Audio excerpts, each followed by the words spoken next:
Benefit family, you are welcome to this amazing channel. I go by the name Manka Hilda / the Benefit Girl.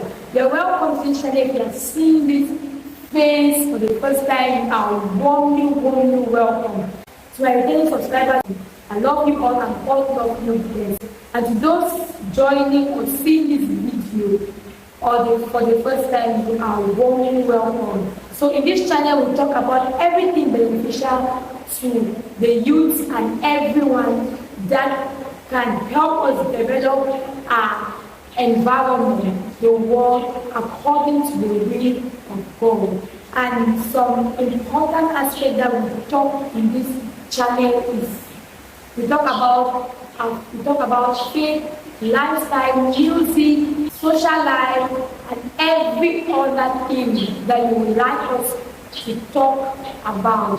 So today we are going to get straight into the topic of the period of the season. It's a new academic year that God has given us. God has given several or many of us the opportunity to go back to school, and we shouldn't take it for granted. Why? Because many children, many students are out there willing to go back to school, willing to sit in classes, willing to receive lectures, and willing to improve on their understanding, but they didn't have the opportunity to get into school. So today we are going to be talking about education and some good habits we are supposed to have as students if we want to study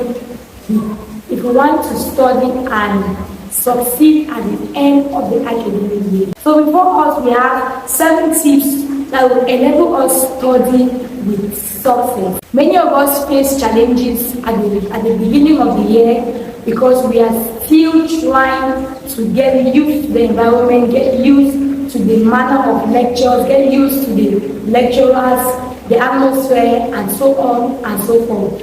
And it's at the beginning of the year that you have to target your academic year. Start the beginning of the academic year before it might lead you to failure at the end of the academic year. So we have 7 tips here that will enable you to better target your academic year and to study with success and to come out successful at the end of the academic year. So the first tip to study with success we have on our list is set your goals. I'm a Cameroonian YouTuber and we are already 1 month gone with the academic year. The month of September finished yesterday and today happens to be the 1st of October, meaning students, people have been able to already go to school and have lectures for 1 month. And those lectures are the basic of the academic year. That is how your academic year is going to run. So when we talk about setting your goals, you have to set goals that are realistic. You have to set, your goals must be realistic, your goals must be clear, and your goals must be attained. So you should not just set goals for setting sake. No, you should set goals that you know that with your limit you will be able to achieve. Your number one goal is to acquire success at a higher level at the end of the academic year, of course. And school for a certain period of time enables you to work hard in order to acquire that success at the end of the academic year. So the first thing is set your objectives. And when you are setting your goals, you should not set extravagant goals. No, you should set goals that you can attain at the end of the year. Set goals that are realistic. Set goals that are time bound. The second thing is your goal should be motivating. Your goal should be captivating. Your goal should be able to push you to study hard, to go to school, to be attentive in class. Your goal should not just be there on your desk to decorate your desk. No. In the morning before you study, each time you take your goals and you look at them, they should motivate you to work hard, to study hard, not just to read, but to study. So your goals should be motivating, and you cannot just set your goals and then you don't work to achieve those goals. No, you have to put in effort, energy, and support from your parents. Support from your parents to achieve those goals. You need effort to achieve your goals. Someone else will not be the one to achieve your goals for you. No, your parents will not be the one to achieve your goals for you. It's true that your parents have your parents have as objective to provide your school requirements like books, uniform, and so on. Yes, but you as an individual set the goal to be successful at the end of the year, and you have to work towards that. You have to put in energy. You have to sacrifice your time. You have to sacrifice a lot of things around you for this period of time to be able to achieve your set goals. Okay, don't forget that your goals must be realistic. Your goals must be attainable. Your goals must be clearly stated. Like, for example, clearly stated. For example, at the end of the year, I must succeed with an average of 18 or with an average of 19 or an average of 17 or 15. They should be clearly stated. You can say at the end of the year, I must validate all my courses, I must validate all my subjects. They should be clearly stated. Okay? The second tip to study with success that we have here is general preparation. You should prepare yourself mentally. You have to prepare yourself mentally. You have to prepare yourself as an individual. You have to prepare your school requirements. When I mean prepare yourself, when I mean general preparation, prepare yourself mentally is you just putting it in your mind that, okay, school has started, there are some things I have to keep back, there are some things I have to leave behind me if I want to go forward, if I want to study, if I want to be successful at the end of the year. There are some things I'm supposed to leave behind. So your mind is supposed to be clear on the fact that you are presently a student and nothing else should distract you apart from your school work. When I talk about preparing yourself, it's all about ensuring that you are clean in the morning before you go to school. Your hair is well kept, your uniform is clean, all your books are intact, and that leads us to the next point, preparing your school requirements. I know most of us have timetables in school. They give you timetables that you have to follow. It's not like every day in Cameroon, precisely, and Yaoundé to be specific. It's not every day that you carry your books, like your entire books to school. It's not every day that you do that. You have specific courses or subjects that have been placed, that have been scheduled for the particular days of the week. So when I talk about preparing your school requirements, you have to ensure that all the books you need for Monday are being prepared and packed and kept in your bag. All the books, all the courses or subjects you have for Tuesday and for the rest of the days, you prepare them in the evening before you go to bed. Yes, most of us will face this challenge of forgetting some of our most important books at home because we prepare them in the morning before going to school. And when you prepare them in the morning, you're on a hurry, at times you are late and you forget some of your books at home. So if you were that type of student or person or benefit child that usually prepares his or her books in the morning, please try to stop that. Prepare yourself. The only thing you have to prepare in the morning should be maybe your breakfast or yourself, like taking a shower. Yeah, that's like the first thing you have to prepare in the morning. But the rest of the thing, like your books, textbooks, uniform, you have to iron the uniform in the evening before school, before the next day. Prepare all your school materials in the evening before the next day so that you will not go late to school. And the third thing to study with success is the most important reason why we are here. Taking down of notes / understanding. Taking down of notes / understanding. The manner in which you understand your lectures is the manner in which you present them back to your teacher or your lecturer at the time of examination. Okay, you understand? So as students, the first thing you have to do is you have to carry out your own personal research. One of the errors I did before getting into the university was that when I got my advanced level, I did not do a personal research about my field of study.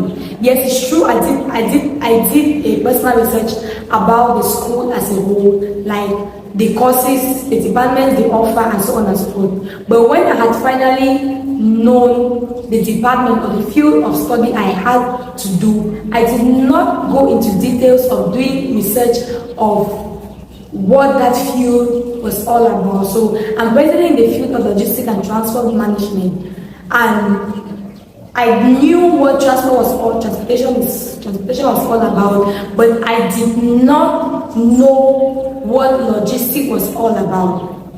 So what I'm trying to say is there's a difference between a student who does research before going to school and a student who just wakes up and goes to school like that. Okay, let's take this example.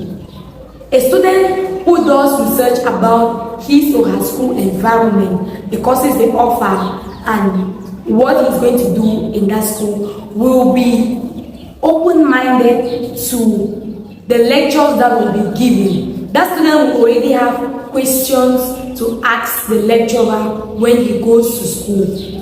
You understand? That student, when they will be giving lectures, the student will not only be there to listen, the student will equally be there to see and observe if the information he got from his research matches with that of the lecturer. And if in case there are two different ideas, he is going to definitely have questions to ask the lecturer. Meanwhile, on the other part, the student that goes to school without carrying out research will just be there to receive. He'll be like, if the lecturer does not come, it means that that day I'm going to be blank. I'm not going to receive anything, and the student will be difficult, will face challenges in understanding or in asking questions, in interacting with the lecturer. So please let us try to carry out research before we go to school. Study before you go to school. Even study before. Read ahead of your teacher if you want to be successful at the end of the academic year. The next thing we are going to talk about is the manner in which you take your notes. You should be able to partition your books. Usually, this is usually done in boarding schools, because in boarding schools they will tell you. Oops, I did not bring a sample here, but this is just how it's gonna look like. Let's say this is your book, right? This is your book. So you divide your book into two like this. You divide at the margin. You divide the margin like this. This is where you take lectures from your teacher, and at this area you take how you understand your notes. You get? So how you understand your notes is how you write them here. You can call them summary. Here and here is the notes you receive from your lecturers. So the 80-20 rules tell us that you can eventually summarize the notes you have here, like this is the 80% of the notes, and you can summarize them to 20% of your notes. You can put here your title, you put questions if you have symbols, you have observations. So the 80-20 rule tells us that you can eventually summarize your notes, like the bulk of your notes, you can summarize them to just a short paragraph, and that short paragraph contains all the important aspects of your notes. It makes us equally understand that when summarizing, there are some key terms you have to look into.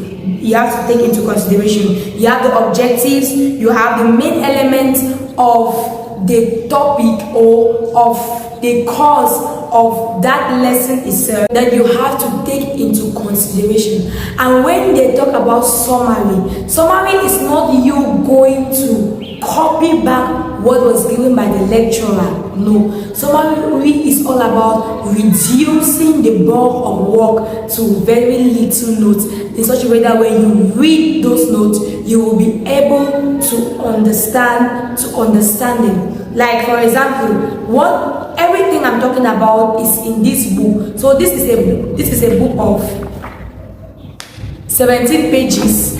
This is a book of 17 pages, and everything inside this book was summarized.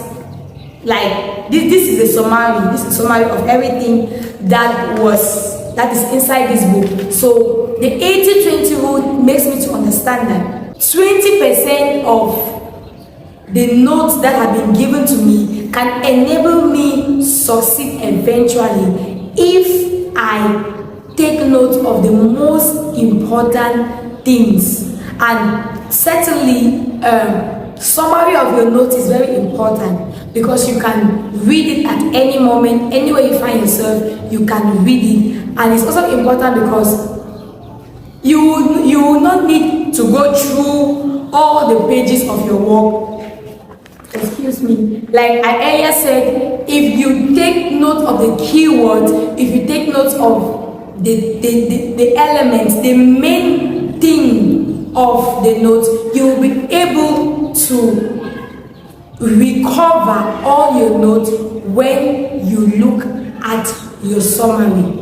Okay, I don't know if I've explained this 80-20 rule clearly, but that is how I understand it. So the 80-20 rule is an important aspect of learning.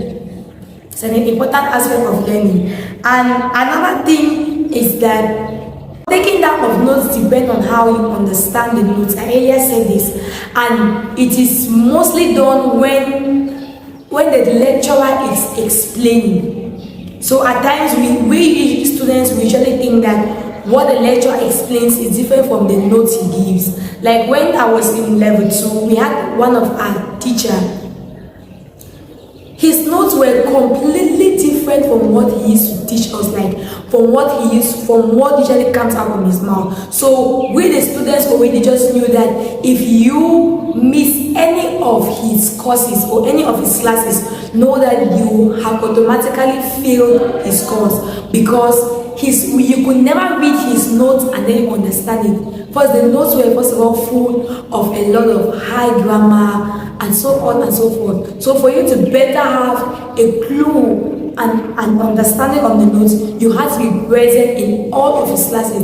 And each time he was explaining, we usually we did our notes ourselves, because it's from there that we understand, and we jot down what we understood we jot down what he said according to our understanding. And when we were going for exam, we never read the handout he gave us. We usually read but our summary, and it usually helps us a lot. So the manner in which you understand and you jot down depends, is the same manner, is the same way you are going to present your notes to your lecturers at the time of examination. The fourth tip to study success is you have to be proactive and not reactive. As a student, you have to be proactive. You have to be determined. You have to take responsibilities.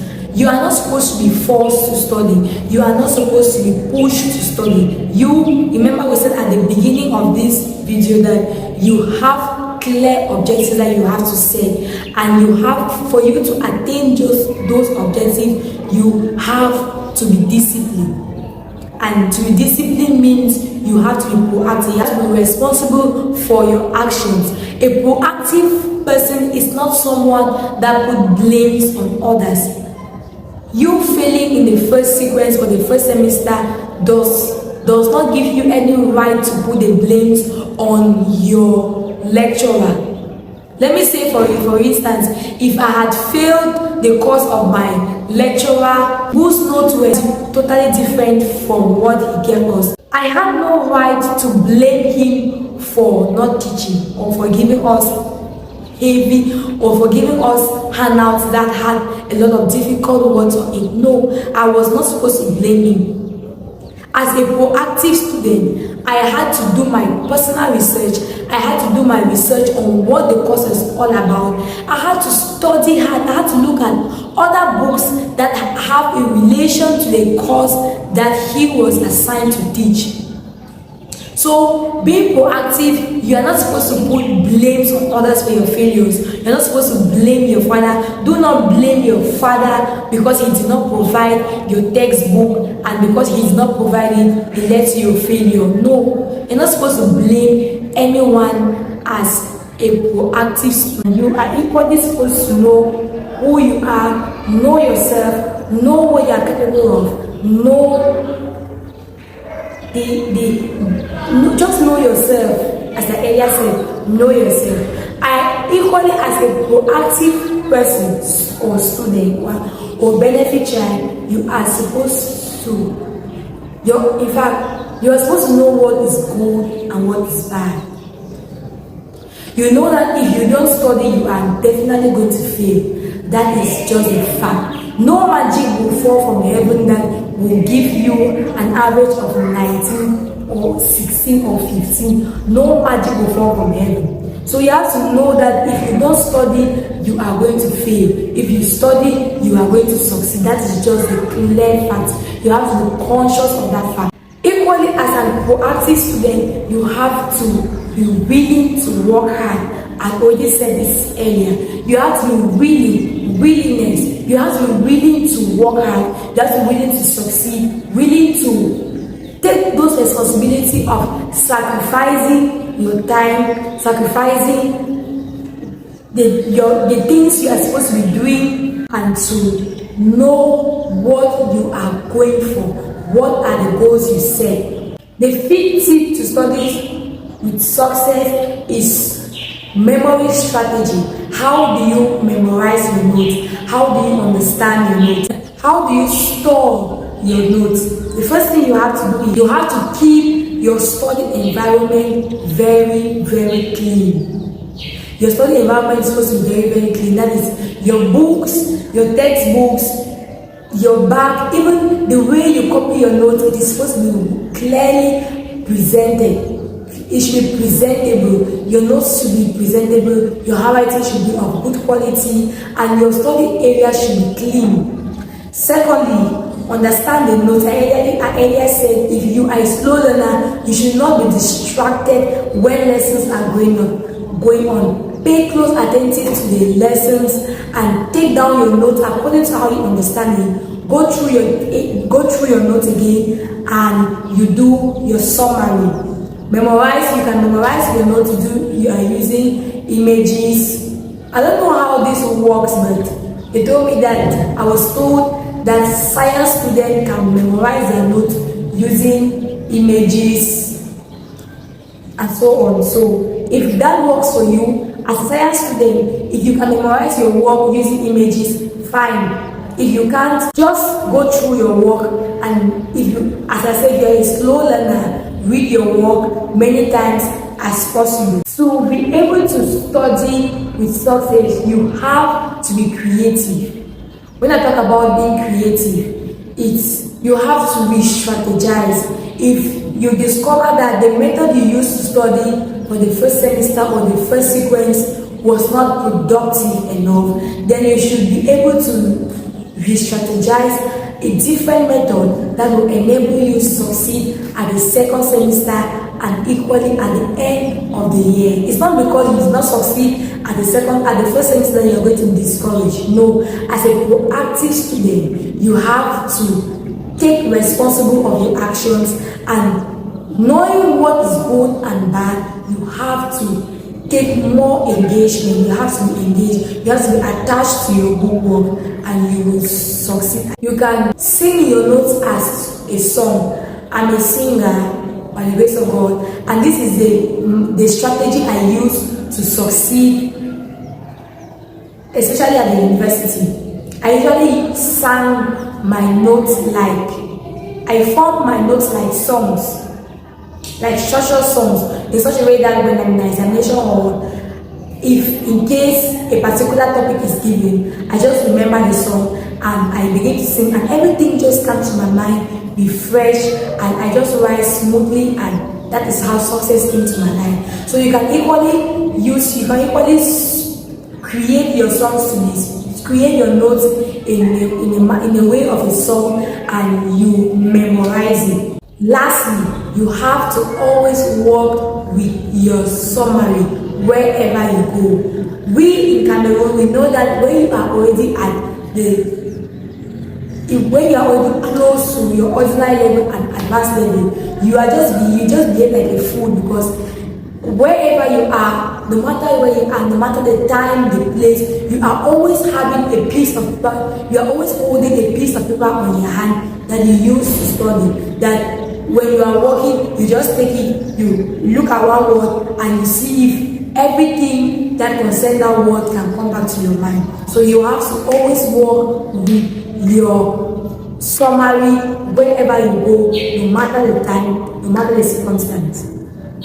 The 6th point we have here is your resting time. Rest is very important for the success of a student. You cannot go to school from 7 to 4 and then you come back and you don't rest, and you think that when you study it is going to be successful.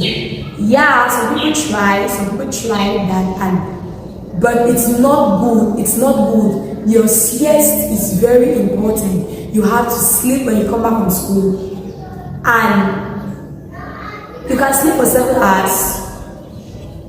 It depends on you. How many hours do you sleep? Because I think I sleep to 7 to 8 hours. It depends on you, but all I'm trying to say is you should be able to have a time to sleep. It should not just be at midnight. When you come back from school, you have a siesta. You study what you had, what you learned in school that day, and in the night you sleep. In the morning you get up around 3. You study what you have to work, what you have, the course or the subject you have for that day. So your rest is very important. I'm sorry guys, I'm hearing you because my phone is low, my battery is low, and I'm afraid that I won't be able to cover all this video. So that is why I'm hearing you. And the 7th point, which is very, very important, is your prayer moment. Your prayer moment. Nothing can go on successfully if God is not in it. You have to put God at the center of your education. There's a song that says, at the center of it all, it's you that I see. It's you that I see. So you have to cultivate the habit of putting God even at the center of the education. If you have done everything I have said here and it's not still working for you, it's not still enabling you to succeed at the end of your exam, you have to seek God. You have to tell God, Lord, I have tried on my own and it's not moving. I need you to come to my rescue.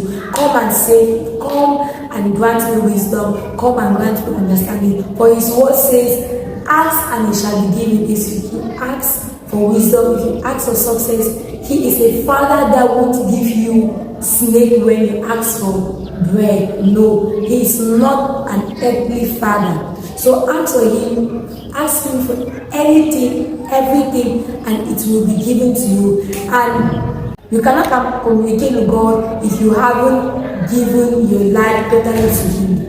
If you haven't seen my video about the best thing that happened to me, I'd like you to go and watch. It is very important. The best thing that happened to me was Christ coming into my life and me accepting him as my personal Lord and Savior. And since that day, guys, my life has never been the same. So putting God in your education is an important aspect that you should not forget or let go. So we have come to the end of this video. I hope this video was a blessing to you.